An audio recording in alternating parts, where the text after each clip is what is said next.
wabarakatuh. Waalaikumsalam warahmatullahi wabarakatuh.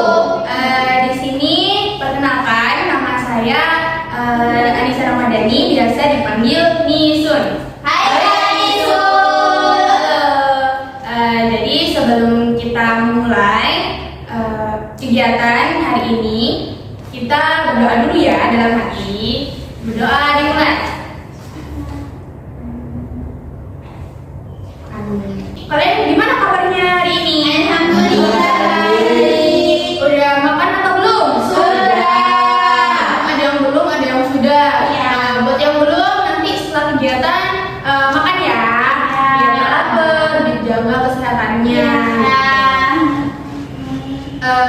Sebelum memulai, kakak belum kenal nih sama kalian.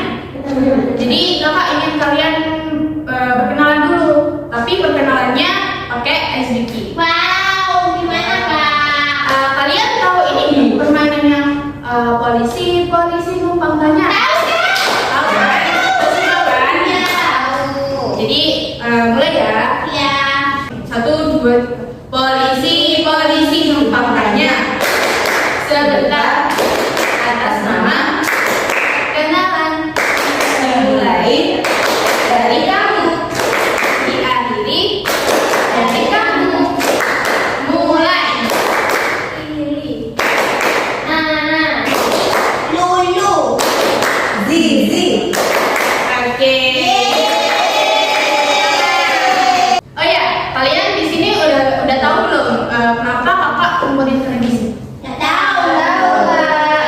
Jadi kakak mau melaksanakan kegiatan bimbingan kelompok. Ada yang tahu belum apa itu? Belum Kak. Ya.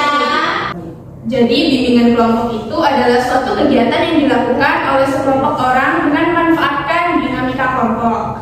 Tujuannya yaitu untuk memungkinkan siswa atau partisipan bersama-sama memperoleh berbagai bahan materi atau informasi dari guru atau konselor, yaitu saya sendiri. Sampai di sini udah paham belum? Sudah. Jadi di bimbingan kelompok itu ada 2 asas, yaitu asas keterbukaan dan asas kerahasiaan.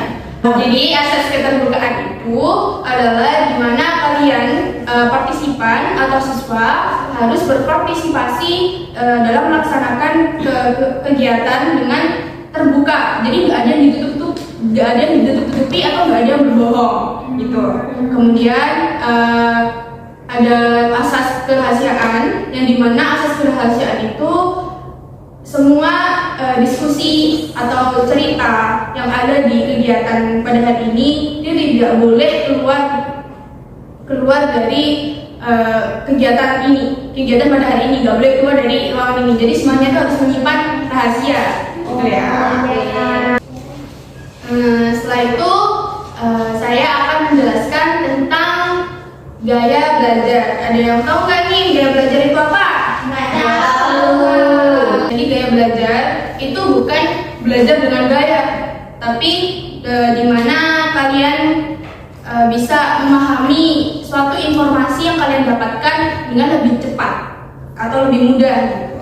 Dan gaya belajar ini itu sangat penting ya, karena sangat menentukan siapapun dalam melaksanakan tugas belajarnya, baik di rumah, di masyarakat, dan terutama itu di sekolah.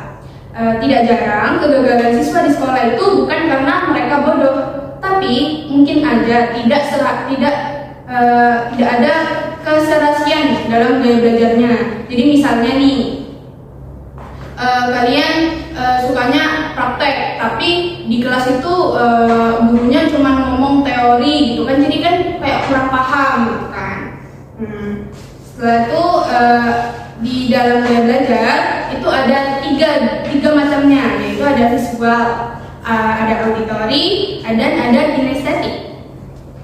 Jadi gaya belajar visual itu adalah gaya belajar yang mencondongkan dengan penglihatan gitu. Ya, jadi ciri-cirinya itu orang akan melihat sikap atau gerakan dan bibir guru yang sedang mengajar. Jadi cenderung untuk melihat gerak-gerik dari guru atau konselor atau siapapun yang memberikan materi. Kemudian dia juga bukan pendengar yang baik saat berkomunikasi. Setelah itu dia juga mendapatkan petunjuk untuk melakukan sesuatu, biasanya akan melihat teman-teman yang lain, baru kemudian dia sendiri yang bertindak. Dia juga tidak suka bicara di depan kelompok dan tak suka pula mendengarkan orang lain. Jadi gaya belajar visual ini itu cenderung cukup pasif ya.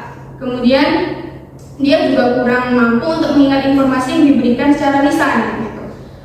Setelah itu gaya belajar kedua, yaitu ada gaya belajar auditori, yang dimana gaya belajar ini mengandalkan pada pendengaran. Jadi dia bisa mengingat materi atau informasi itu cuma berdasarkan modal gurunya tuh ngomong doang, itu dia udah paham gitu. Jadi ciri yang lebih jelasnya itu yang pertama, dia mengingat dengan baik penjelasan guru di depan kelas atau materi yang didiskusikan. Lalu kedua, dia itu juga pendengar yang baik atau pendengar yang umum. Jadi anak ini tuh biasanya mudah untuk menguasai materi, iklan atau lagu gitu. Ada siapa yang di sini yang suka mendengarkan musik? Ya, itu juga salah satu ciri-ciri yang gaya belajarnya itu auditori. Ya, terus setelahnya ada yang cenderung ngomongnya tuh banyak. Siapa di sini yang cerewet? Apa sih kamu? Oh, ini mbaknya tuh cerewet ya? Enggak. Oke. Kemudian kurang cakap dalam mengerjakan tugas mengarang atau menulis. Siapa nih yang nggak bisa disuruh ngarang? Ini kak, itu juga tidak bisa. Misalnya kalau disuruh sama guru tidak bisa. Saya bisa. Kita bisa ya. Oh gitu. Itu sama-sama kita meninggal. Oke. Kemudian ada gaya belajar yang ketiga, yaitu gaya belajar kinestetik, yang dimana dia cenderung harus menyentuh sesuatu yang memberikan informasi tertentu agar dia tuh bisa ingat. Lebih gampangnya dia itu lebih suka praktek. Gitu. Ya, ciri-cirinya yang lebih jelas, yang pertama dia itu suka menyentuh segala sesuatu yang dijumpainya, termasuk saat belajar. Kemudian dia sulit berdiam diri atau duduk manis, dan selalu ingin bergerak ini seperti ini, kakinya goyang-goyang, ini juga kayak begitu. Mungkin kalian cenderung punya gaya belajar kinestetik. Kemudian kalau mengerjakan segala sesuatu memungkinkan tangannya aktif. Yo, siapa yang di sini yang suka menggambar sambil dengerin guru ngomong? Saya biasanya mainnya kak. Ya. Tapi kan berkreasi. Ya gitu juga. Kamu lihat tangan ya? Harus lihat tangan dulu. Mama dulu. Oke. Kemudian dia itu juga suka menggunakan alat-alat sebagai bantu belajar. Dia juga susah untuk menguasai hal-hal abstrak seperti peta, simbol atau lambang. Iya, itu susah banget kak. Oh gitu. Oke. Jadi siapa nih yang punya gaya belajar visual? Saya. Berarti kalian ini ya tipenya yang suka membaca gitu ya? Emang aku suka membaca.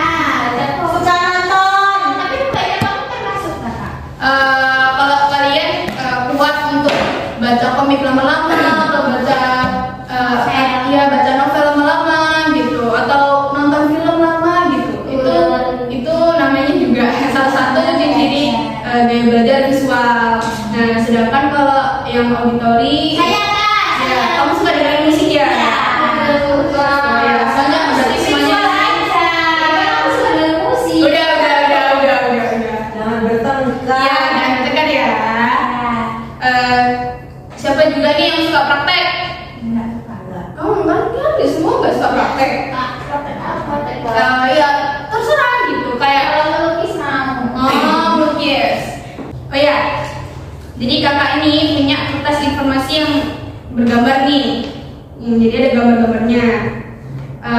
Orang yang visual itu lebih cepat memahami materi kalau ada gambarnya kayak gini. Gitu. Kalau bisa lihat dulu ya. Suka. Kamu nggak suka? Oke.